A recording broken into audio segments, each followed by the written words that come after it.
तो good dispensing practice के बाद अब हमारा यहाँ पे नेक्स्ट टॉपिक आता है which is dispensing errors. Dispensing errors, ठीक है। तो डिस्पेंसिंग एरर क्या होते हैं? जब आपने किसी भी प्रिस्क्रिप्शन को, हमने यहाँ पर क्या किया था, हमने उसको स्टडी किया, प्रिस्क्रिप्शन को आपने स्टडी किया, फिर आपने किसी भी ड्रग को वहाँ पे डिलीवर किया, ठीक है। अब जो आपने डिलीवर किया है उसी को बेसिकली हम यहाँ पे डिस्पेंसिंग कह रहे हैं कि आपने प्रिस्क्रिप्शन को रीड किया और फिर आपने उस प्रिस्क्रिप्शन के ऊपर जो भी मेडिकामेंट वहाँ पे गिवन थे वो आपने अपने उस पेशेंट को दे दिया, उसको बता दिया, अच्छे से बता दिया कि किस किस तरीके से आपको ये एडमिनिस्टर करना है, कब करना है, दिन में कितनी बार लेना है, बिफोर फूड, आफ्टर फूड, जितने भी इंस्ट्रक्शन वहाँ पे देने थे आपने वो सारे इंस्ट्रक्शन यहाँ पे उसको प्रोवाइड कर दिए, ठीक है। तो ये पर्टिकुलर चीज़ आपकी डिस्पेंसिंग है। बट अभी इसी डिस्पेंसिंग के दौरान अगर किसी भी चीज़ का वहाँ पे एरर आ रहा है, दैट मीन्स कि वो चीज़ गलत हो रही है एक तरीके से, अगर आपने किसी भी चीज़ को डिलीवर किया है तो वो कहीं ना कहीं गलत हो रही है, तो वो चीज़ आपकी क्या हो गई, यहाँ पे एरर हो गई, ठीक है। तो अगर हम यहाँ पे डिस्पेंसिंग एरर की एक डेफिनेशन की बात करते हैं तो इट इज़ डिस्क्रिपेंसी, ठीक है। ये टर्म है, आपको जो डेफिनेशन में यहाँ पे लिखना इंपॉर्टेंट है। डिस्क्रिपेंसी होती है बिटवीन किस किस के बीच में, प्रिस्क्रिप्शन के बीच में और प्लस जो भी आपने पेशेंट को मेडिकामेंट दिया है उस चीज़ के बीच में।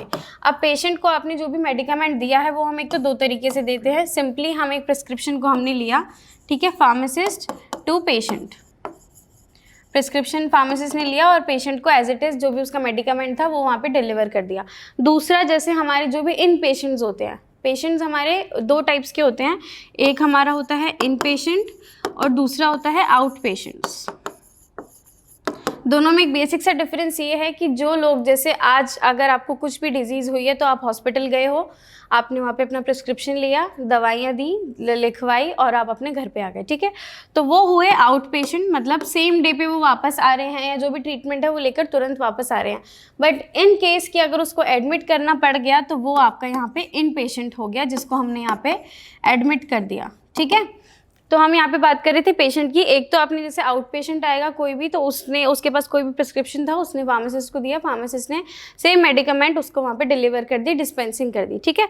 अब दूसरी चीज़ यहाँ पे इन पेशेंट वाली आ सकती है। तो इन पेशेंट को जो अभी आपकी हॉस्पिटल्स में आपने देखा है कि उसके पास डायरेक्टली दवाई कौन लेकर आता है, या तो कोई वार्ड बॉय लेकर आएगा या कोई भी आपकी नर्सेज वहाँ पे होती है, वो आपको वो चीज़ प्रोवाइड करती है। तो बेसिकली यहाँ पे आपने क्या किया है, किसी भी वार्ड बॉय को ये सारा मेडिकामेंट अपना दे दिया और वो अल्टीमेटली पेशेंट तक डिलीवर कर दिया गया।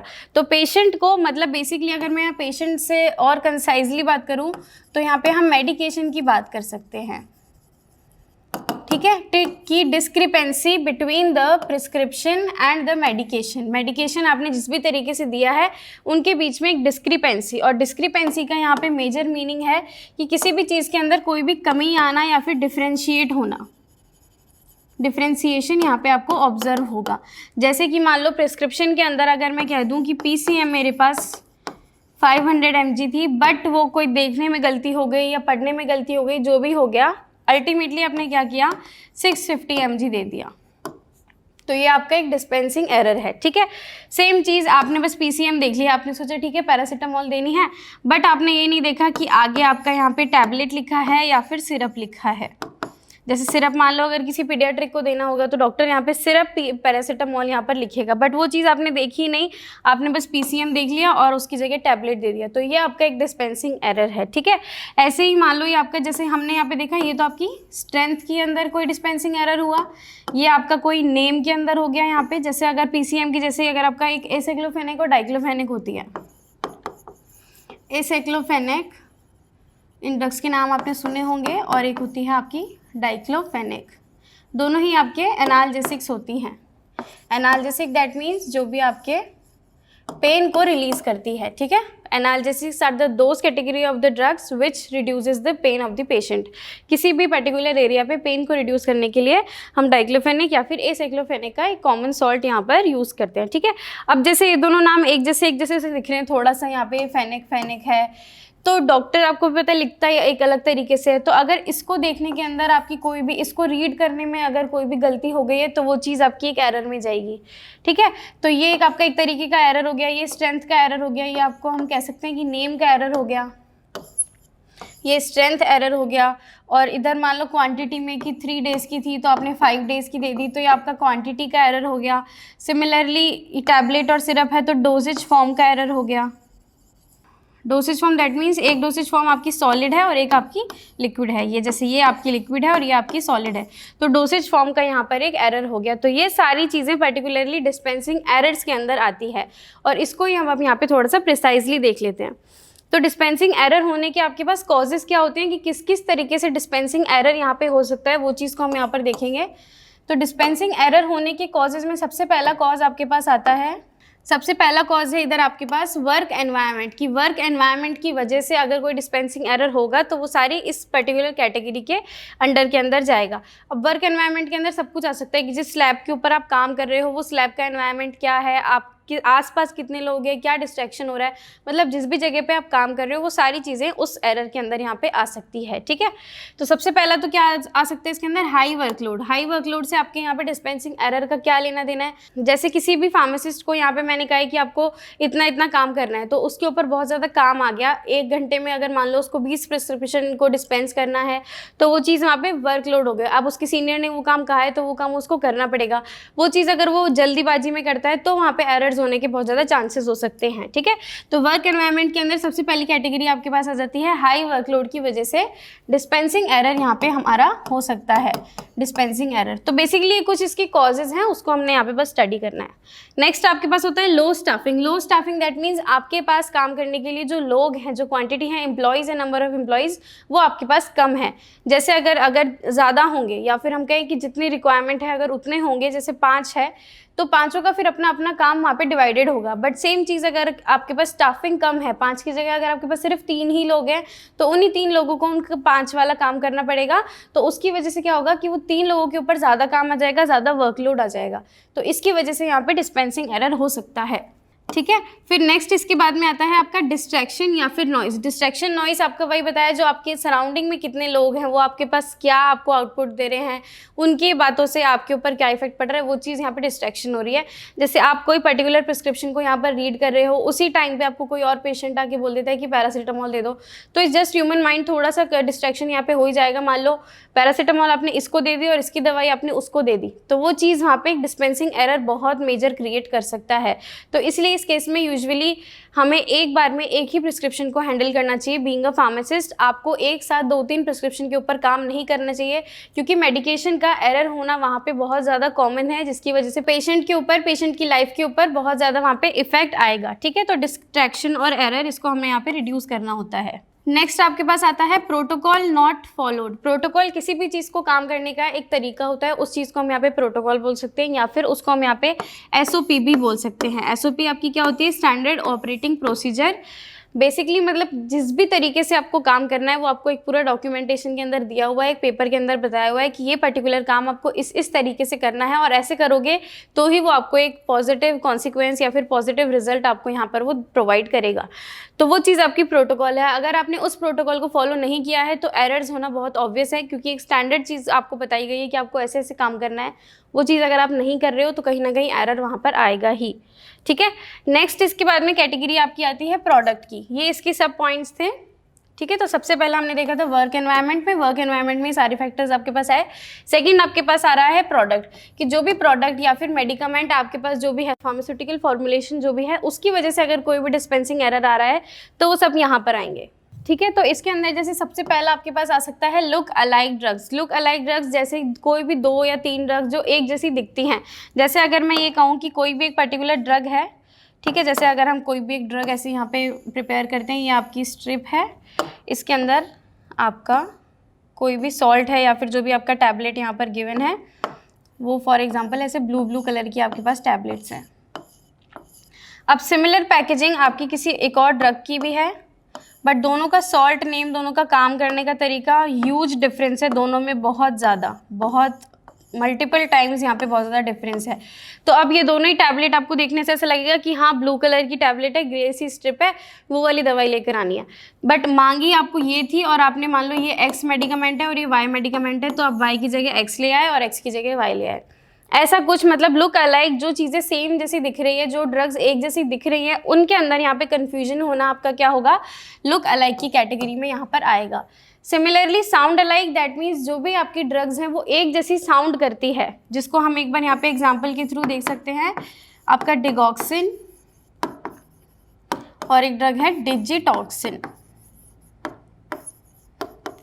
एक सिंपल टी का यहाँ पर डिफरेंस है, बाकी दोनों का नाम एक जैसा दिख रहा है। अगर आप स्पेलिंग देखोगे तो ऑलमोस्ट एक जैसी है, दोनों का नाम है वो भी एक जैसा है, ये प्रोनाउंस करोगे आप उसको। तो इसकी वजह से अगर कोई भी मान लो आपको ये ड्रग चाहिए थी और आपने ये डिस्पेंस कर दी, तो इसके बाद में क्या होगा, अब ये भी जो एरर आएगा वो आपका साउंड अलाइक कैटेगरी के अंडर यहाँ पर आ सकता है, ठीक है।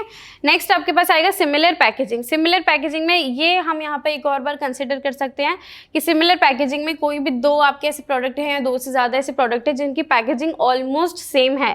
यहाँ पर तो मैं ऐसे कह सकती हूँ कि जो भी कोई मेडिकामेंट है, जैसे ये जो पर्टिकुलर ड्रग है इसकी बात हो रही है कि ये ड्रग आपका राउंड शेप में है, ब्लू कलर का है, सिमिलरली यही आपका दूसरा ड्रग है। ऐसा ही पैकेजिंग के अंदर हम यहाँ पे पूरा ये स्ट्रिप वगैरह इन्वॉल्व कर सकते हैं, या फिर जैसे अगर मैं किसी भी बॉटल पैकेजिंग की बात करूँ तो जैसे मान लो ये एक बॉटल है, इसकी जो भी आपकी लेबलिंग है वो सारी चीज़ें ऑलमोस्ट सेम है, कलर सेम है, तो वो चीज़ आपकी सिमिलर पैकेजिंग के अंदर आ सकती है, ठीक है। दूसरा आपका पुअर लेबलिंग। पुअर लेबलिंग में जैसे कि आपके जो भी लेबल आपके स्ट्रिप के ऊपर यहाँ पे गिवन होगा आपके लेबल के ऊपर, उसके अंदर कहीं ना कहीं कोई कमी रह गई है, या जो चीज़ें सेम दिख रही है उसके अंदर अगर कहीं ना कहीं किसी भी लेबल के अंदर कोई भी ड्रॉबैक या कोई भी डेफिशिएंसी वहाँ पे रह गई है, तो उसकी वजह से क्या होगा, आपकी डिस्पेंसिंग एरर यहाँ पर कॉज हो सकता है, ठीक है। तो नेक्स्ट इसके बाद में आपके पास आते हैं टीम। टीम के अंदर क्या आएगा कि मतलब जो भी लोग आपके पास काम कर रहे हैं, जिसको हम कह सकते हैं कि आपके एम्प्लॉयज़ की टीम, या जितने भी लोग आप लोग मिलके एक पर्टिकुलर फार्मेसी में काम कर रहे हो, उनकी टीम की यहाँ पर बात हो रही है, ठीक है। तो जिसके अंदर सबसे पहला है आपका इनएक्सपीरियंस स्टाफ। इनएक्सपीरियंस स्टाफ की वजह से आपकी डिस्पेंसिंग एरर होना यहाँ पे ऑलमोस्ट कॉमन है, क्योंकि क्या होगा, अगर कोई भी इनएक्सपीरियंस स्टाफ है, दैट मीन्स अगर हम कहें कि कोई भी एक फ्रेशर है, अगर वो न्यूली किसी फार्मासिस्ट में काम करने गया है किसी भी फार्मेसी में, तो वहाँ पर उसको एनालाइज करने में ही थोड़ा सा टाइम लग जाएगा, ठीक है, कि कौन सा मेडिकामेंट कहाँ पर रखा है, किस तरीके से मुझे डिस्पेंस करना है, मुझे क्या काम करना है, जैसे वो लुक अलाइक साउंड अलाइक के अंदर कैसे डिफ्रेंशिएट करना है। तो ये सारी चीज़ें इनएक्सपीरियंस स्टाफ के लिए बिल्कुल न्यू है, तो उसको ये सारी चीज़ें सीखने में टाइम लगेगा, और जब तक वो चीज़ें वो सीख रहा है तो उसके बीच ऑब्वियस कहीं ना कहीं उससे कोई ना कोई गलती होगी ही होगी। ड्यूरिंग द लर्निंग हम खुद बहुत सारी गलतियां कर सकते हैं, तो एक फ्रेशर कोई भी जॉब करने आया है तो उसकी वजह से वहाँ पर कोई भी गलती हो सकती है। तो मेजर यहाँ पे हम कह सकते हैं कि इनएक्सपीरियंस स्टाफ की वजह से भी यहाँ पर आपका डिस्पेंसिंग एरर कॉज हो सकता है, ठीक है। फिर इसके बाद में नेक्स्ट आपका आता है कम्युनिकेशन प्रॉब्लम। कम्युनिकेशन प्रॉब्लम की, अब कम्युनिकेशन प्रॉब्लम डायरेक्टली आपका एम्प्लॉय टू एम्प्लॉय भी हो सकता है कि आपस में ही आपकी फार्मेसी में आप लोगों में अच्छे से बात नहीं हो पा रही है, या फिर आपका एम्प्लॉय टू पेशेंट भी हो सकता है कि आपने जो भी बोला है वो आपके पेशेंट को समझ में आ रहा है या नहीं आ रहा है, तो दोनों के बीच में कहीं ना कोई कम्युनिकेशन प्रॉब्लम हो रही है, ठीक है। जब हम कम्युनिकेशन की बात करते हैं तो ऐसा नहीं है कि जैसे मैं एक इंग्लिश और हिंदी की बेसिक आपको एग्जांपल बताऊं कि कोई एक इंग्लिश बोल रहा है और एक हिंदी सुनने वाला है, उसको वो चीज़ समझ नहीं आ रही, तो वहाँ पे कम्युनिकेशन गैप है। नहीं, कम्युनिकेशन गैप बेसिकली वो होगा जब वो डिलीवर जो कर रहा है वो उसको समझ आ रहा है, बट ठीक है उसको इंग्लिश नहीं आती वो बात अलग है, बट जो भी वो कहना चाह रहा है वो उसको समझ रहा है थ्रू देयर एक्सप्रेशंस या फिर थ्रू देयर बॉडी लैंग्वेज, जो भी चीज़ें हैं, तो वो सारी चीज़ों को उस जगह को हम कम्युनिकेशन गैप नहीं बोल सकते, ठीक है। तो कम्युनिकेशन प्रॉब्लम बेसिकली यहाँ पे इनको समझने ही में ही आपस में प्रॉब्लम हो रही है, तो वो चीज़ यहाँ पे कम्युनिकेशन प्रॉब्लम कॉज करेगा। जैसे मान लो इसने जिस तरीके से समझाया, मैं ये नहीं कह रही कि इसने इंग्लिश में समझाया, इसने हिंदी में समझाया है, इसको समझने में प्रॉब्लम हो रही है, हो सकता है ये ओल्ड एज पेशेंट हो या इसको चीज़ें समझ में ना आती हो, तो किसी भी तरीके से अगर सामने वाले को जब कोई चीज़ समझ नहीं आ रही है तो वो चीज़ आपका कम्युनिकेशन प्रॉब्लम के अंदर चला जाता है, ठीक है। तो इसकी वजह से डिस्पेंसिंग एरर होगा। जैसे मान लो इसने कहा था कि वो एक पर्टिकुलर मेडिकामेंट है, आपको एचएस के टाइम पे लेना है, दैट मीन्स रात को सोने से जस्ट पहले लेना है, और ये मान लो कुछ और समझ ले कि सोने से 2 घंटे पहले लेना है, जो भी कुछ है, थोड़ा सा कम्युनिकेशन गैप अगर आएगा तो यहाँ पे प्रॉब्लम हो सकती है और डिस्पेंसिंग एरर यहाँ पे कॉज हो सकता है, ठीक है। फिर इसके बाद यहाँ पे नेक्स्ट आपका आता है लॉस ऑफ कंसंट्रेशन और fatigue. Loss of concentration that mean जो भी टीम है, टीम में आपके पास फार्मासिस्ट हैं, यहाँ पर जितने भी लोग आपके साथ काम कर रहे हैं वो सारे लोग हैं, तो इनके बीच में अगर कोई भी कंसंट्रेशन नहीं हो पा रहा, जैसे आप किसी पर्टिकुलर प्रिस्क्रिप्शन को स्टडी कर रहे हो, वहाँ पे आपका कंसंट्रेशन नहीं हो पाया एनवायरनमेंट की वजह से, या कोई और कुछ कह रहा है, आपका ध्यान कहीं और है, तो जिस भी वजह से यहाँ पे लैक ऑफ कॉन्सेंट्रेशन होगा तो वहाँ पर डिस्पेंसिंग एरर होना ऑब्वियस है। जैसे आप कोई भी काम कर रहे हो तो उस काम में अगर आपका ध्यान ही नहीं है तो वो काम में गलती तो होगी ही होगी। दूसरी फटीग। फटीग का मीनिंग यहाँ पर होता है टायर्डनेस। जैसे अगर कोई पर्सन ओवर काम किया है, ठीक है, तो अगर वो बहुत ज़्यादा थका हुआ है तो थकान की वजह से उसका ध्यान और कंसंट्रेशन वहाँ पे बिगड़ेगा, तो इसकी वजह से भी यहाँ पे आपका एरर कॉज हो सकता है, ठीक है। नेक्स्ट इसके बाद में आएगी urgent deadlines. Urgent deadline that mean आपको मान लो आपकी एक फार्मेसी की जगह हमें कह दें कि आपकी एक इंडस्ट्री है या फिर आपकी होलसेल फार्मेसी है, तो उसके अंदर आपको मैंने कह दिया कि आज की तारीख तक मेरे को इतना इतना पार्सल मेरा चाहिए, तो जिस भी तरीके से आपको नंबर ऑफ़ मेडिकेशंस को कलेक्ट करना पड़ेगा, उस पार्सल के अंदर सबमिट करना पड़ेगा, फिर डिलीवर करना है, तो वो वर्कलोड हो गया, प्लस आज की आज करना है, तो आपके पास एक डेडलाइन होगी। तो ऐसे केसेस में एरर होने के बहुत ज़्यादा चांसेस होते हैं कि आज की आज हमें काम पूरा करके देना पड़ेगा, तो वो जल्दीबाजी में थोड़ा बहुत एरर यहाँ पर हो सकता है, तो वो चीज़ आपकी इस कंडीशन के अंदर आएगी, ठीक है। नेक्स्ट इसके बाद में आपका आता है टास्क। टास्क के अंदर आपकी क्या पर्टिकुलर चीज़ें यहाँ पर आ सकती है कि जो भी आप काम कर रहे हो उससे रिलेटेड आपके जितने भी यहाँ पे एरर होंगे वो सारी चीज़ें आएंगी। तो जिसके अंदर सबसे पहला है आपका कॉम्प्लेक्स प्रिस्क्रिप्शन, कि जो भी आपने प्रिस्क्रिप्शन उठाया है किसी भी पेशेंट का, जो आपके हाथ में प्रिस्क्रिप्शन है वो थोड़ा सा कॉम्प्लेक्स है, उसने जो भी मेडिकामेंट ऐसे लिखे हैं डॉक्टर ने, प्रिस्क्राइबर ने, कि वो थोड़े से फैमिलियर आप लोगों को नहीं है, आपको नहीं समझ में आ रहे, थोड़ा सा कॉम्प्लेक्स अगर आपको लग रहा है, तो मान लो इसने कोई और प्रोडक्ट दिया हो और आप ऐसा अज्यूम कर लो कि हाँ इस पर्टिकुलर ब्रांड के अंदर ये सॉल्ट है, बट अल्टीमेटली पता चले कि ये सॉल्ट तो उसके अंदर था ही नहीं, तो वो अनफैमिलियरिटी की वजह से यहाँ पे किसी भी टास्क के अंदर जो भी आप काम कर रहे हो, डिस्पेंसिंग का काम कर रहे हो, तो वहाँ पे यहाँ पे एरर आ सकता है, ठीक है। नेक्स्ट यहाँ पर आती है illegible handwriting. Illegible handwriting that means doctor की वो हैंड राइटिंग जो एक फार्मासिस्ट को भी अंडरस्टूड नहीं है। वैसे तो डॉक्टर की हैंड राइटिंग किसी को समझ नहीं आती, बट स्टिल जो एक फार्मासिस्ट है उसको भी समझ में नहीं आ रही, तो वो चीज़ यहाँ पे इस पर्टिकुलर हैंड राइटिंग वाले केस के अंदर जा सकता है। जैसे उसने लिखा कैसा, जैसे मैंने कहा एसाइक्लोफेनेक और डाइक्लोफेनेक के अंदर कन्फ्यूजन हो गई, तो ये सब कुछ भी ऐसा यहाँ पे हैंड राइटिंग की वजह से कोई भी एरर कॉज होना इस पर्टिकुलर कैटेगरी के अंदर जाएगा, ठीक है। नेक्स्ट इसके बाद में आती है आपकी केयरलेस चेकिंग, की जिस भी तरीके से आपने अपने प्रिस्क्रिप्शन को चेक किया है, ये पर्टिकुलर ड्यूटी एक फार्मासिस्ट की है, ठीक है। तो फार्मासिस्ट ने क्या किया है, अगर किसी भी प्रिस्क्रिप्शन को चेक किया है तो वहाँ पे उसका ध्यान नहीं है, वही लॉस ऑफ कॉन्सेंट्रेशन है, बातें करते करते प्रिस्क्रिप्शन पढ़ रहा है, हंसी मजाक हो रहा है, तो ये सारी चीज़ें आपकी क्या करेगा, केयरलेस की तरफ जाएगा, और इसकी वजह से कोई ना कोई एरर यहाँ पर कॉज हो सकता है।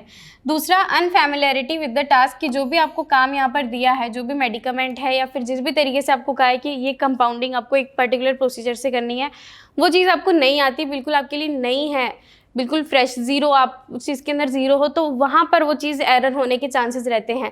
जैसे मैंने आपको बिल्कुल कोई नया काम कह दिया कि आप ये काम करके लाओ, आपको उसका कुछ भी नहीं आता, ABC भी नहीं आता, तो वो काम में यहाँ पे हमारे पास गलती हो सकती है, ठीक है। ऐसे ही नेक्स्ट आपके पास है पेशेंट डिमांड, मतलब पेशेंट की डिमांड के अकॉर्डिंग, जैसे मान लो कि आपकी कोई फार्मेसी है, वहाँ पे आपका कोई भी पेशेंट आया है, उसने कहा है कि एक ऐसी सी दवाई है, पिंक कलर की सी है, वो ये काम करती है BP का, मतलब ऐसा कुछ भी पेशेंट की डिमांड है, बट आप उस चीज़ को समझ नहीं पा रहे हो अच्छे से, या फिर अगर आपको थोड़ा बहुत हिंट भी लगा तो आपने कोई वहाँ पर दवाई दे दी, तो वो चीज़ क्या करेगी, एक एरर कॉज कर रही है, क्योंकि ना एग्जैक्ट उसने बताया कि उसको किस पर्टिकुलर सॉल्ट की दवाई चाहिए और ना आप वो चीज़ समझ पाए, दोनों ही चीज़ें अजम्पशन के अंदर चल रही है। उसने कुछ अज्यूम करके बताया कि मैंने ऐसी ऐसी दवाई एक बार पहले ली थी तो मेरे बहुत अच्छी असर करी थी, मेरे को तो वही चाहिए, और आपने भी अज्यूम करके वैसी की वैसी कोई ना कोई दवाई दे दी, बट 100% श्योर कोई नहीं है, प्रिस्क्रिप्शन नहीं है वहाँ पर, तो कोई गारंटी, कोई श्योरिटी वहाँ पर नहीं है कि एग्जैक्ट हाँ वो यही दवाई मांग रहा था, तो इसकी वजह से यहाँ पे एरर होने के चांसेस होते हैं, ठीक है। तो इसके बाद नेक्स्ट हमने कॉजेज़ ऑफ हमारे डिस्पेंसिंग एरर देखे कि किस किस अलग अलग कॉज से यहाँ पर हो सकता है। अब हम इसके यहाँ पर देखेंगे टाइप्स, कि टाइप के अंदर आपके क्या अलग अलग टाइप हो सकते हैं एरर्स के। अभी तक हमने सिर्फ यहाँ पर क्या देखा था, डिस्पेंसिंग एरर्स की कॉजेज देखी थी, अब यहाँ पे उसके टाइप्स देखेंगे। कॉज मतलब कारण, की किस कारण की वजह से हो रहा है, दूसरा टाइप की कितने टाइप्स के हैं, उनके पार्ट्स क्या हैं बेसिकली। तो टाइप्स के अंदर आपके दो टाइप्स का होता है, एक होता है आपका कंटेंट एरर, दूसरा होता है आपका लेबलिंग एरर। नाम से ही समझ में आ रहा है, कंटेंट एरर जो भी आपका मेडिकामेंट है उससे रिलेटेड है, और लेबलिंग दैट मीन्स जो भी मेडिकामेंट की लेबलिंग है उससे रिलेटेड यहाँ पर बात हो रही है, ठीक है। तो कंटेंट एरर के अंदर आपका सबसे पहला आ रहा है रॉन्ग मेडिसिन डिस्पेंस्ड, कि जो भी आपने मेडिसिन दी है वो आपने रॉन्ग डिस्पेंस कर दी है, गलत दे दी है, वो चीज़ आपकी कंटेंट एरर के अंदर आएगी, ठीक है। वैसे ही आपकी रॉन्ग ड्रग स्ट्रेंथ डिस्पेंस्ड, कि आपने कोई ड्रग स्ट्रेंथ अलग दे दी है, दैट मीन्स अभी हमने देखा था 500, 650, या फिर मैं कह दूँ कि जैसे एक आपकी टैबलेट है एम्लोडिपिन, एम्लोडिपिन आपकी हाइपरटेंशन के अंदर काम आती है, इसकी आपके पास अलग अलग mg है, जैसे 2.5 आती है, एक 5 mg भी आती है।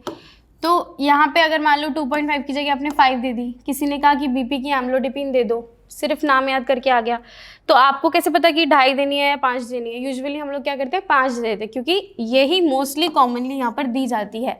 बट हो सकता है उसको बहुत माइनर से हाइपरटेंशन हो तो वहाँ पे ये देनी थी।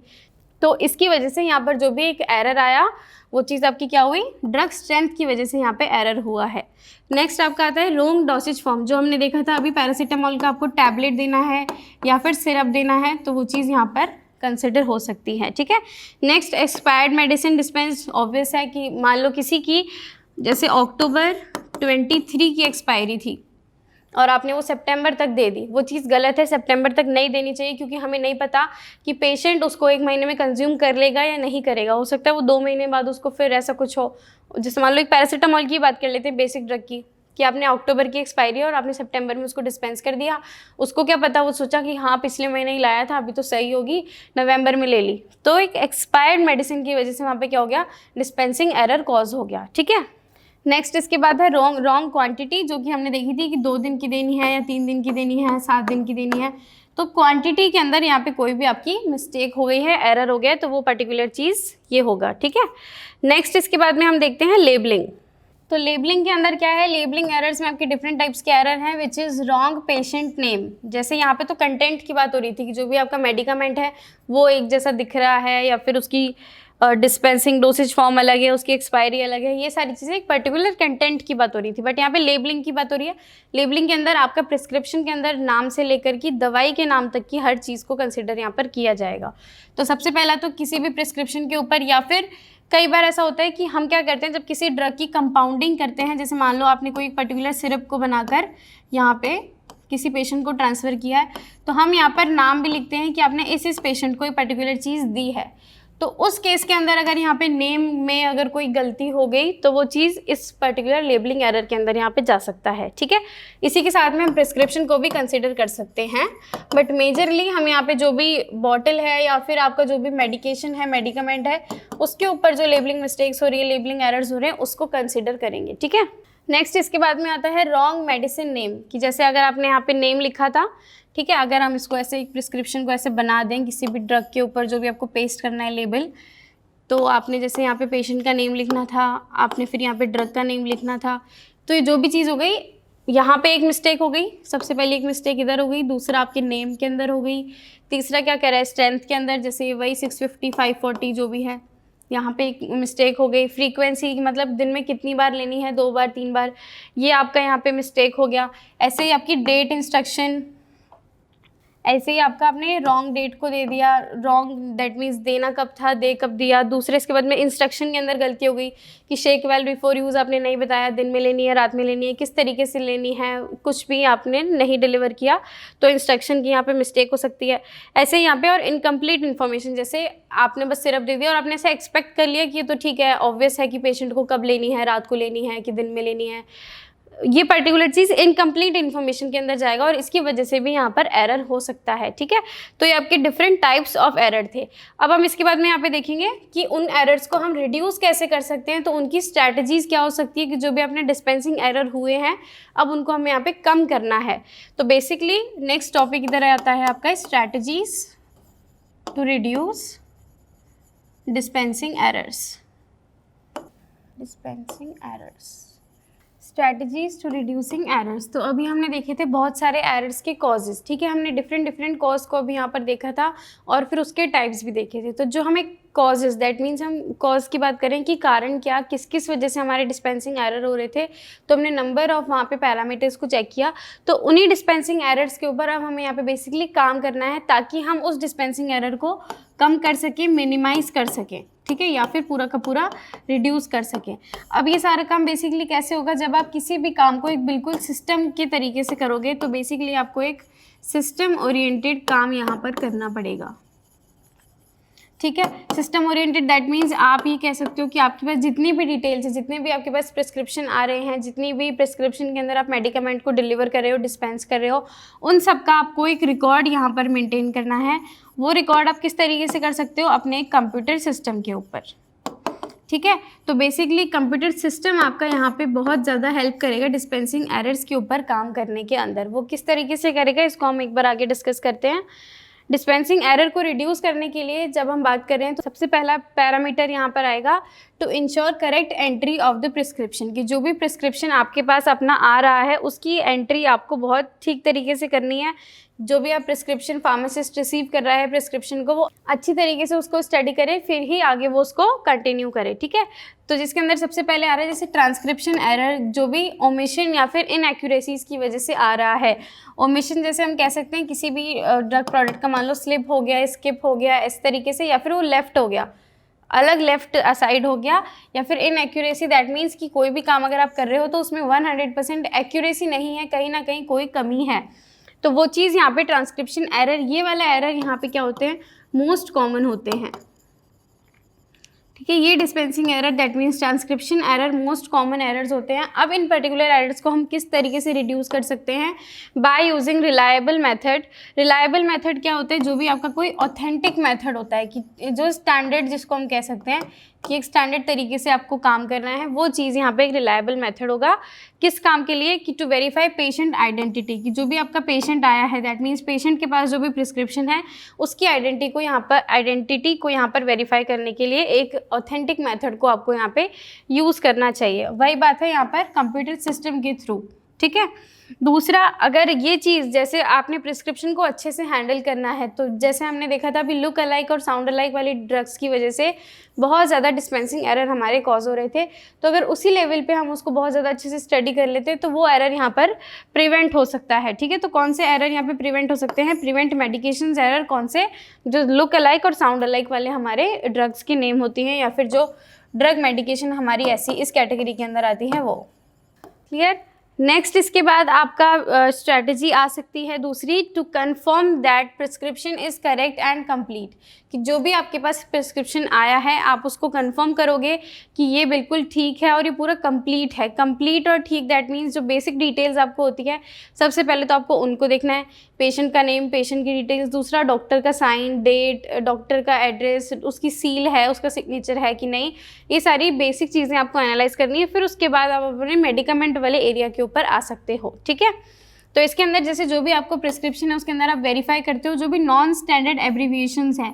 एब्रीविएशन हमें पता है जो शॉर्ट फॉर्म्स होती हैं, जैसे हमने पहले भी स्टडी किया है एब्रीविएशंस के अंदर, जैसे हमने देखा था है HS होरा सोमनी मीन्स रात को दवाई लेना है, OD दिन में 1 बार, BD दिन में 2 बार, है ना, ये हमने शॉर्ट फॉर्म स्टडी किया था। बट ये तो स्टैंडर्ड है, ये अगर कोई भी डॉक्टर लिखिएगा तो फार्मासिस्ट उसको समझने बहुत ज़्यादा आसान है ये चीज़ को अंडरस्टैंड करना। बट अगर कोई नॉन स्टैंडर्ड है या फिर एक बेसिक है, जैसे मान लो अगर मैं किसी चीज़ को शॉर्ट फॉर्म में, जैसे मैंने TION को सिर्फ TN करके लिखा है, तो ये मेरा अलग से शॉर्ट फॉर्म है, आप क्या पता इसको किसी और तरीके से लिखते हो, तो वो चीज़ नॉन स्टैंडर्ड है, वो कहीं पर भी गिवन नहीं है। तो उस नॉन स्टैंडर्ड एब्रीविएशन की वजह से कई सारे एरर्स होते हैं, तो उसको यहाँ पर वेरीफाई करना एक इंपॉर्टेंट पैरामीटर है, ठीक है।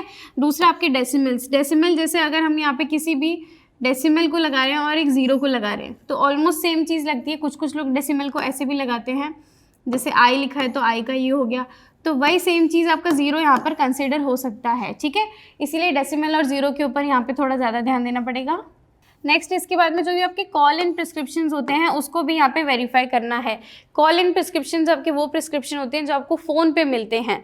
जैसे अगर मैं बात करूँ, आप किसी भी ऑनलाइन फार्मेसी से अपनी कोई भी ड्रग्स को मंगवाना है तो आप क्या करोगे, ऑनलाइन पहले उसको बोलोगे, दैट मीन्स वहाँ पर तो आपकी चलो ऐसे कोई बात नहीं होती, तो आपको एंट्रीज लिखनी होती है, बस नाम लिखना है, अपना एक प्रिस्क्रिप्शन अटैच करना है। बट समटाइम जैसे आपका कोई फार्मेसी नोन है, आप वहाँ से बार बार अपना मेडिकामेंट लेते हो, तो आप उसको कॉल करके बोल सकते हो कि ये दवाई हमें देनी है, तो वो चीज़ का वहाँ पर ज़्यादा ध्यान रखा जाए कि क्या बात हो रही है। तो कॉल इन प्रिस्क्रिप्शन जो भी हम ये कह सकते हैं उसको यहाँ पे वेरीफाई करना है। और कॉल इन प्रिस्क्रिप्शन के अंदर क्या होता है, बेसिकली अगर मैंने आपको कॉल पे कोई बात बताई है तो आप उसको एक पर्टिकुलर नोट पैड के ऊपर लिखोगे, ये नहीं कि ठीक है हाँ हाँ हाँ, और देते टाइम आप 3 में से 2 दवाई भूल गए या कुछ और एक गलत दे दी, तो ये चीज़ आप लिखोगे।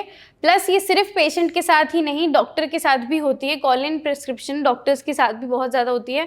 जैसे कोविड के टाइम पे डॉक्टर ने बहुत सारे फार्मासिस्ट को बताया कि कॉल इन प्रिस्क्रिप्शन आप ऐसे ऐसे कर लो, मैं आपको दवाई का नाम दे रहा हूँ, आप ये दवाई दे दो। तो वो चीज़ के अंदर आपको बहुत ज़्यादा ध्यान रखना होगा। इसी को अगर इसके अंदर आपको कोई भी डाउट होता है, ऐसा लगता है कि कोई चीज़ गलत है, ये नाम मैंने कभी नहीं सुना है, तो उस केस में आपको प्रिस्क्राइबर को यहाँ पर कॉल करना बहुत ज़्यादा इम्पॉर्टेंट है। ठीक है। अपने अकॉर्डिंग आपको कुछ नहीं करना चाहिए। अगर आपका प्रिस्क्राइबर कोई चीज़ कह रहा है, आप अनसर्टेन हो, आपको कोई डाउट लग रहा है, तो आपको डायरेक्टली वहाँ पर उसको कॉल करना चाहिए। ठीक है। दूसरा, जो भी आपकी वर्बल प्रिस्क्रिप्शन होती है, जैसे जो कॉल इन प्रिस्क्रिप्शन है उसमें हम वर्बली बात कर रहे हैं, ओरली उसको हम बता रहे हैं कि क्या क्या आपका है, तो वो चीज़ आप क्या करोगे, उसको सिंपली एक ब्लैंक प्रिस्क्रिप्शन पैड के ऊपर लिख दोगे। जैसे डॉक्टर का कोई पैड होता है कि XYZ ये आपकी फार्मेसी है और यहाँ पे आप अपना प्रिस्क्रिप्शन की दवाई लिख सकते हो। ठीक है। तो ये चीज़ आपको यहाँ पर लिखनी है। उसके बाद में ये चीज़ को इंश्योर करना है। इंश्योर या तो आप वर्बल भी कर सकते हो कि उसको कंफर्म करवा दो कि हाँ आपने ये मेडिकामेंट बताया है, या फिर आप इसका डायरेक्टली पिक्चर क्लिक करके उसको सेंड भी कर सकते हो। ठीक है। तो ये सारी चीज़ें यहाँ पर करना इंपॉर्टेंट है, ताकि वर्बल प्रिस्क्रिप्शन की वजह से अगर कोई भी यहाँ पर एरर आ रहा है तो उसको मिनिमाइज किया जा सके, उसको यहाँ पे रिड्यूस किया जा सके। ठीक है। तो इसी के बाद अब आपका नेक्स्ट आता है beware of look alike and sound alike drugs. जो भी ड्रग्स हमारी एक जैसी दिखती है, एक जैसी सुनाई देती है, उनके बारे में आपको ज़्यादा ध्यान रखना है। ये चीज़ हम एक बार पहले भी स्टडी कर चुके हैं। ठीक है। अब इसके अंदर क्या है, जो ऐसी ड्रग्स होती है जो लुक अलाइक है, साउंड अलाइक है, उनने क्या किया है, उन मेडिकेशन एरर के अंदर उसका 1/3 तक का कॉन्ट्रीब्यूशन है। मतलब 1/3 तक की जो गलतियां हो रही है वो यही हो रही है कि जो ड्रग्स हैं एक जैसी दिख रही हैं या एक जैसी दिखती हैं, साउंड करती है, उसकी वजह से आपका इतना मेडिकेशन एरर यहाँ पर आ रहा है। तो अब इस पर्टिकुलर चीज़ को किस तरीके से कम कर सकते हैं हम, कि जो भी आपकी स्टॉक बॉटल्स हैं, जो भी स्टॉक बॉटल, दैट मीन्स आपका स्टॉक आया है, सबसे पहले तो आप रिमाइंडर वहीं पर ही लगा दो कि ये और ये बिल्कुल अलग अलग है, या फिर उनको बहुत सेपरेट करके रखो, दोनों को आसपास बिल्कुल भी नहीं रखना चाहिए। तो यहाँ पे हम उसके अंदर रिमाइंडर यहाँ पे लगा सकते हैं। ठीक है। दूसरा क्या कर सकते हैं, रिमाइंडर ही आपको लगाना है। तो आप अपने उस कंप्यूटर सिस्टम के अंदर वहाँ पे उसको ऐसा कमांड कर सकते हो कि आपको इसके अंदर वो बीप करेगा, या जो भी कुछ है, अपने अपने अलग अलग सिस्टम है।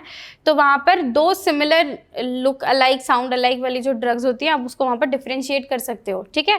नेक्स्ट, इसके बाद में जो बहुत इंपॉर्टेंट है, आपका जो भी स्टाफ है, जितने भी लोग आपके साथ काम कर रहे हैं, उन सबको क्या करना है, ऐसी ड्रग्स के बारे में आपको पहले ही इन्फॉर्म कर देना है कि ऐसी ऐसी ड्रग्स आ सकती हैं आपके पास, अलग अलग तरीके की है, एक जैसी दिखेगी या जो भी कुछ है, उसकी पैकेजिंग के बारे में आप उनको नॉलेज प्रोवाइड कर सकते हो। तो इसकी वजह से आपका स्टाफ जो है वो अवेयर रहेगा, तो जो डिस्पेंसिंग एरर्स हो रहे थे वो बाद में आपके रिड्यूस हो सकते हैं। ठीक है। ऐसे ही आपका नेक्स्ट आता है केयरफुल विद जीरोज और एब्रीविएशन। जो हमने अभी देखा, जो भी जीरो और एब्रीविएशन की हमने बात की थी, कि जैसे ODBD या जो भी कुछ है, अभी हमने लास्ट स्लाइड में बात की, तो वो चीज़ आपको यहाँ पे उसके ऊपर थोड़ा एक्स्ट्रा ध्यान देना है। ठीक है। इसके अंदर अब क्या आता है, इसको प्रिवेंट आप किस तरीके से कर सकते हो, जो भी आपकी कंप्यूटर अलर्ट्स के थ्रू आप इसको प्रिवेंट कर सकते हो, कि आप अपने सिस्टम के अंदर इन सारी चीज़ों को कमांड कर सकते हो। ठीक है। दूसरा इसके अंदर क्या है, stocking single strength of medication. Single strength की बात है, जैसे हमने अभी एग्जाम्पल में देखा था 500 और 650 पैरासीटामॉल की 2 अलग अलग डोज को हमने यहाँ पर देखा था, एक तो 500 वाली और दूसरी 650 वाली, है ना। तो इनके अंदर जो भी स्ट्रेंथ है, इसकी वजह से एरर हो रहा था कि 500 को हमने 650 दे दी, 650 को हमने 500 दे दी। तो इस चीज़ को अवॉइड करने के लिए आप सिर्फ एक का ही स्टॉक करें। जैसे अगर आपकी फार्मेसी में, या तो आप मेजरली आपको लगता है कि 500 ज़्यादा सेल हो रही है तो 500 को ही रखो, या फिर 650 को ही रखो। और अगर ऐसा नहीं है, मतलब आप चाहते हो कि आप दोनों रखो, तो इसकी वजह से जो भी एरर आ रहा है उसके ऊपर आपको बहुत ज़्यादा ध्यान देने की ज़रूरत है, उसके ऊपर आपको केयरफुल वॉचिंग यहाँ पर करनी पड़ेगी। ठीक है। नेक्स्ट इसके अंदर आता है organise the workplace. Obviously हमने स्टार्टिंग में ही बात की कि जिस भी जगह पे आप काम कर रहे हो, जिस भी काउंटर पे आप काम कर रहे हो, वहाँ पे सराउंडिंग का एनवायरनमेंट क्या है, वो सारी चीज़ें मैटर कर रही है एक किसी भी डिस्पेंसिंग एरर को रिड्यूस करने के लिए या फिर उसको मिनिमम करने के लिए। तो इसके अंदर एक तो आपकी प्रॉपर लाइटिंग होनी चाहिए, ज़्यादा अंधेरे में काम करोगे, नाम नहीं पढ़ पाओगे, उल्टी सीधी दवाइयाँ इधर उधर चली जाएगी। ठीक है। तो प्रॉपर लाइटिंग होनी चाहिए, एडिक्वेट आपका काउंटर स्पेस होना चाहिए। एडिक्वेट मीन्स मतलब जितना रिक्वायर्ड है उतना तो एटलीस्ट होना चाहिए। उसके बाद में आपकी चॉइस है कि आप अपने काउंटर स्पेस को किस तरीके से और मॉडिफाई कर सकते हो। ठीक है। दूसरा, टेम्परेचर, जो ह्यूमिडिटी है, इन सारी पैरामीटर्स को आपको यहाँ पे ध्यान रखना होगा। नेक्स्ट इसके बाद में आती है smooth flow from one task to another. जैसे आप अगर कोई भी प्रिस्क्रिप्शन, आपके पास नंबर ऑफ प्रिस्क्रिप्शन अभी आ रहे हैं, तो एक काम करके ही आपको दूसरे के ऊपर जाना चाहिए, अदरवाइज प्रिस्क्रिप्शन की यहाँ पर क्या हो सकती है, मिक्सअप हो सकती है, और उसी मिक्सअप को आपको यहाँ पे क्या करना है, प्रिवेंट करना है। तो एक के बाद एक काम करना है और प्रिस्क्रिप्शंस को यहाँ पे मिक्सअप होने से अवॉइड करना है। एक पर्टिकुलर प्रिस्क्रिप्शन के ऊपर ध्यान देना है और फिर उसको पूरा कंप्लीट होने के बाद ही दूसरे को स्टार्ट करना है। ठीक है। नेक्स्ट इसी के अंदर आती है not to leave drug container unlabelled. सबसे इंपॉर्टेंट है ये, अगर आप किसी भी ड्रग कंटेनर को अनलेबल्ड, दैट मीन्स उसके ऊपर कोई भी नाम नहीं है, तो अगर आपने बस आइडिया लगाया हुआ है कि हाँ वो वाली ड्रग है वहाँ रखी है तो ये वाला सॉल्ट इसके अंदर होगा, वो चीज़ बिल्कुल भी नहीं करनी है यहाँ पर। अगर कोई पर्टिकुलर बॉक्स के ऊपर या कंटेनर के ऊपर कोई लेबल नहीं है, कोई नाम नहीं है, तो उसको प्रॉपरली उसके ऊपर लेबलिंग करो, या अगर बिल्कुल नहीं पता तो उसको डिस्कार्ड कर दो, दैट इज़ मच बेटर।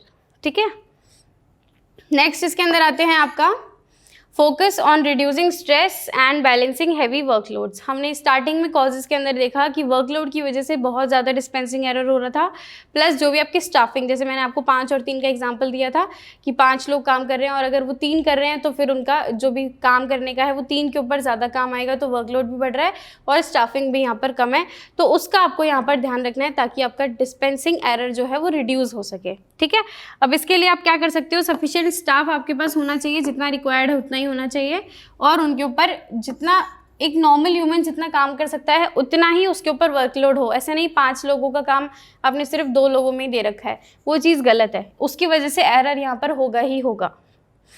ठीक है, नेक्स्ट इसके बाद में रेगुलर ब्रेक्स आपको देने चाहिए। आपका जो भी स्टाफ है, आपके एम्प्लॉयज़ है जो भी काम कर रहे हैं, उनको बीच में एटलीस्ट दिन में, जैसे आप देखते हो एक लंच का टाइम पीरियड होता है वो होता है, तो एक रेगुलर ब्रेक्स यहाँ पर देना इंपॉर्टेंट है। नेक्स्ट इसके बाद में आता है शेयरिंग रिस्पॉन्सिबिलिटीज़। शेयरिंग रिस्पॉन्सिबिलिटीज़ में जैसे कोई भी काम कर रहे हैं तो एक ग्रुप की तरह काम करें, एक इंडिविजुअल की तरह काम करने से बेटर है कि हम एक अच्छी तरीके से काम करें, तो वो एक दूसरे का काम शेयर भी हो जाएगा और काम जल्दी भी हो जाएगा और एरर होने के चांसेस वहाँ पर कम हो सकते हैं। ठीक है, तो इस तरीके से हम हमारे ये जो टास्क है इनको कंप्लीट कर सकते हैं। नेक्स्ट इसके बाद में आती हैं take the time to store drugs properly. इसके अंदर वो इंपॉर्टेंट पार्ट है, जैसे हमने लुक अलाइक वाली ड्रग्स को देखा, तो इसके अंदर मेजरली आपकी लुक अलाइक वाली ड्रग्स आ सकती हैं जो एक जैसी दिखाई देती हैं उनके लिए। ठीक है, तो उनको आप क्या करोगे, बिल्कुल अच्छे से स्टोर करके रखोगे। जो भी आपकी रैक्स हैं, शेल्व्स हैं, ड्रॉअर है, सबका अलग अलग आपको पता है आपको कहाँ पे क्या रखना है, तो स्टोरिंग की आप अपने तरीके से कर सकते हो। किसी भी ड्रग्स को या जब आप स्टोर करते हो उनका अलग अलग एक फॉर्मूला होता है। जैसे मान लो एक आप अल्फ़ाबेटिकली कर रहे हो, आपने A B किया हुआ है, जैसे आपकी रैक्स बनी हुई हैं ऐसे ऐसे अलग अलग, तो यहाँ पे A वाली की हुई है, एक B की हुई है, और एक अलग हो सकता है कि मान लो आपने इस शेल्फ में सिर्फ टैबलेट ही टैबलेट है सारी A to Z, no matter A से स्टार्ट हो रही है, B से स्टार्ट हो रही है, या फिर एक शेल्फ है उसके अंदर आपकी पूरी की पूरी सिरप्स ही है। इस तरीके से मतलब ये एक फार्मासिस्ट के ऊपर डिपेंड करता है कि वो अपने ड्रग स्टोर को किस तरीके से स्टोर करना चाहता है वहाँ पर मेडिकेशंस को। ठीक है, तो जो भी आपकी लुक अलाइक वाली ड्रग्स है उसका वो बहुत ज़्यादा खासकर ध्यान रखे। जैसे अगर टैबलेट की कैटेगरी में ही आ रही है तो एक को अगर ऊपर रख रहा है तो दूसरी को बहुत अलग रखिए, दोनों को आसपास ना रखें ताकि कंफ्यूजन क्रिएट ना हो। ठीक है, नेक्स्ट इसके बाद में आता है thoroughly check all the prescription. इसके अंदर क्या है, जो भी आपका प्रिस्क्रिप्शन आपके पास आ रहा था उसको आपको कंप्लीटली अच्छे से चेक करना है। एक फार्मासिस्ट ने चेक कर दिया तो उसके बाद एक काउंटर चेकिंग होती है। ठीक है, तो काउंटर चेकिंग यहाँ पर हमें करनी होती है। काउंटर चेकिंग आपका कोई दूसरा फार्मासिस्ट है वही करता है दोबारा से उस पर्टिकुलर प्रिस्क्रिप्शन को चेक। ऐसा नहीं है एक प्रिस्क्रिप्शन को मैंने चेक किया, मैंने उसको चेक कर लिया एक बार, दोबारा मैंने ही कर लिया तो वो काउंटर चेकिंग हो गई। नहीं, मैंने किया, मेरे बाद में कोई और फार्मासिस्ट उसको चेक करेगा, तब वो चीज़ काउंटर चेकिंग हो सकती है। ठीक है, नेक्स्ट इसके बाद में है रिड्यूस डिस्ट्रैक्शन व्हेन पॉसिबल। हमने स्टार्टिंग में देखा था कि डिस्ट्रैक्शन की वजह से भी बहुत ज़्यादा आपके एरर्स हो रहे हैं, तो जो भी डिस्ट्रैक्शन हो रहा है उस चीज़ों को साइड में किया जाए, अवॉइड किया जाए। जैसे आपस में कुछ लोग बातें कर रहे हैं तो उनको शांत कर दिया जाए, या जो भी कुछ है आपकी डिस्ट्रैक्शन जिस भी वजह से हो रही है उन सब के ऊपर फोकस करो ताकि आपकी जो भी एरर्स हैं उनको आप मिनिमम कर सको या फिर रिड्यूस कर सको। क्लियर, इसके बाद में नेक्स्ट आपका आता है always provide patient counselling. Patient counselling आपका बहुत इंपॉर्टेंट एक पैरामीटर है। फार्मासिस्ट का मेजर काम है किसी भी ड्रग को डिस्पेंस करना। ठीक है, हम भी ये चीज़ जानते हैं कि डिस्पेंसिंग हो गई, कौन दवाई लेनी है, कैसे लेनी है, कब लेनी है, ये आपकी डिस्पेंसिंग के अंदर आ गई। पेशेंट काउंसलिंग बेसिकली आपकी वो चीज़ है कि पेशेंट के आपके क्वेश्चंस को सुनना है, पेशेंट जो कहना चाहता है आपको वो जानना है, बेसिकली उसके मन में क्या है पर्टिकुलर ट्रीटमेंट और दवाई को लेकर के, वो सारी चीज़ें अगर आप और पेशेंट दोनों मिलके बात करोगे तो वो चीज़ आपकी पेशेंट काउंसलिंग होगी। वहाँ पे आपका कम्युनिकेशन गैप भी कम होगा, प्लस आपका पेशेंट को अगर आप कंफर्टेबल एनवायरनमेंट प्रोवाइड करते हो तो उस वजह से वो बहुत ओपनली आपसे बात कर पाएगा। जो भी उसके प्रॉब्लम्स हैं, जो हो सकता है वो डॉक्टर को भी नहीं बता पाया, वो आपको बता सकता है यहाँ पर। ठीक है, तो पेशेंट काउंसलिंग एक बहुत इंपॉर्टेंट रोल होता है फार्मासिस्ट का। क्लियर, तो ये आपके डिस्पेंसिंग एरर्स थे जिनको आपने स्ट्रैटेजी करा कि हम उसको रिड्यूस कर सकें, ठीक है। तो डिस्पेंसिंग एरर को रिड्यूस करने की कुछ स्ट्रैटेजीज हमने यहाँ पर देखी, और ये चैप्टर के आपके लास्ट टॉपिक था। अभी चैप्टर नंबर 3 आपका पूरा कंप्लीट हो चुका है। नेक्स्ट वीडियोज़ में हम हमारा नेक्स्ट चैप्टर को स्टार्ट करेंगे। Okay students, thank you so much.